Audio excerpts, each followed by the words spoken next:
people. So basically, there is a show called Lennox Hill on Netflix, and it's about this is the first time ever like Netflix comes up with these documentaries, right? Documentary style dramas or whatever, documentaries, real time thing, and it follows a group of doctors in this hospital called Lennox Hill, and it's about that's what. The cameras are taken into an operating room, and it's like and at the start of the series we are told that all the patients have agreed to be a part of the show.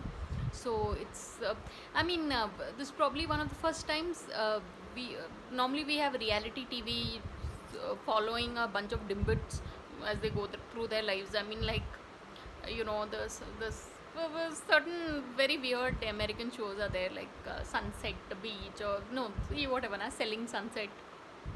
But and Hotter, something hotter.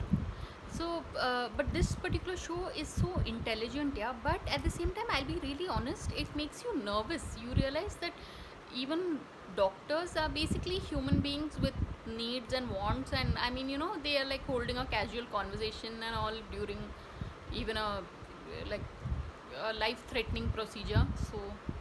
So yeah, but you all can try and catch it, people, because I think it's an interesting show, and it's called Lennox Hill, and it's on Netflix. So on that note, thanks for watching, and please subscribe.